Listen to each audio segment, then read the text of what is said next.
আসসালামু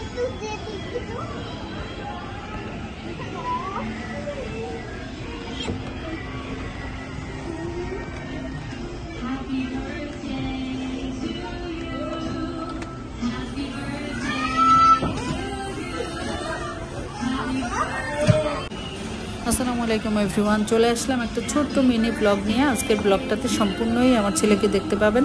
আমার ছেলে আসলে খেলাধুলার জন্য এত পাগল, সে খেলাধুলা মানে পেলে তার আর কিচ্ছু লাগে না।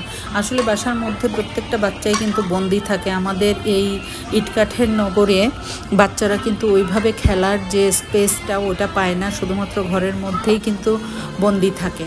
তো মাঝে মাঝে কিন্তু বাচ্চাদেরকে এভাবে একটু আউটডোরে কোথাও নিয়ে গেলে সেটা বাচ্চাদের ব্রেনের জন্য, শরীরের জন্য, মনের জন্য সব দিক দিয়েই কিন্তু আলহামদুলিল্লাহ খুব ভালো হয়।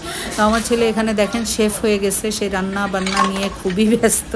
এখানে তার কার্যকলাপগুলো দেখে আমার খুবই হাসি পাচ্ছিল, মানে সে পাগল পাগল হয়ে যাচ্ছিল কীভাবে খেলবে, মানে ভীষণ খুশি।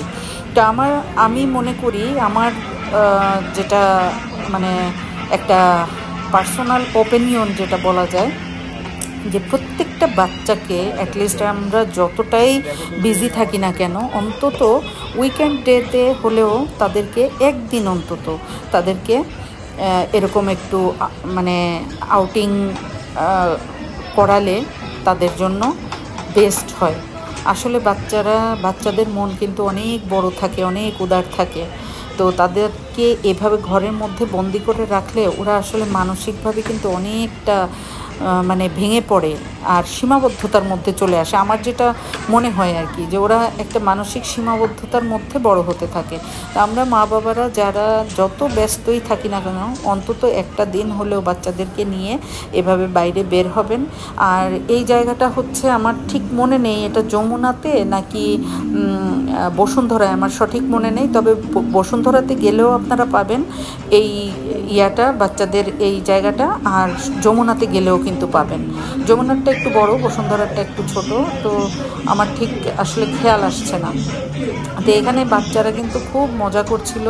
এই যে আমার ছেলে প্রত্যেকটা খেলার সঙ্গেই বাচ্চারা পরিচিত হতে পারে, পারুক চাই না পারুক এটা বড় কথা না। বড় কথা হচ্ছে বাচ্চারা প্রতিটা খেলার সঙ্গে পরিচিত হলো, তারপরে হচ্ছে অনেকের সাথেই কিন্তু পরিচিত হতে পারে, একজন আরেকজনের অ্যাক্টিভিটিসগুলো দেখে, এভাবে শেখার সুযোগ থাকে। আমাদের সময় আমরা কি করেছি, মাঠে ঘাটে উঠানে খেলাধুলা করছি, দৌড়াদৌড়ি করছি, এক বাচ্চা আরেক বাচ্চার সাথে মেশার সুযোগ পাইছে।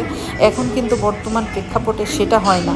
প্রথমত মা বাবারা অনেক অনেক বিজি থাকে, বিশেষ করে এই ঢাকা শহরে কিন্তু মানে কেউ কারোর সঙ্গে কথা বলা তো দূরের কথা, সে দেখা পর্যন্ত হয় না। আর পাশের ঘরের বাচ্চাটাকেও কিন্তু আমার বাচ্চা চেনে না, মানে এমন একটা অবস্থা। তো আমি চাই যে বাচ্চারা মেশার সুযোগ পাক।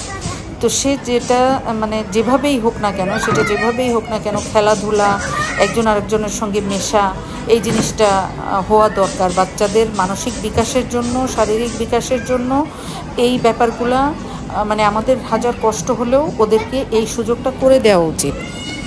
তো দেখেন বাচ্চারা কত মন খুলে খেলা করে। আর এইখানে মানে ওদের বাচ্চাদেরও কিন্তু একটা মানসিক একটা ফ্রিডমের দরকার আছে, যে না আমি এটার পরে এটা করছি, এটার পরে এটা করছি, তাহলে কিন্তু ওদের ভিতরে ক্রিয়েটিভিটিটাও তৈরি হয়। আর ওদের ভিতরে ভয়, জড়তা, এই ব্যাপারগুলোও কেটে যায়। আর আমরা বাচ্চাদেরকে ঘরের মধ্যে আসলে বন্দি করে রাখি, আমাদের ব্যস্ততার অজুহাতে হোক বা যাই হোক, আমরা চাই যে ফোনটা হাতে দিয়ে রাখি। এই ফোনটা কিন্তু বাচ্চাদেরকে আসলে একদমই মানে মানসিকভাবে শেষ করে দিচ্ছে। তো যাই হোক, ভালো থাক।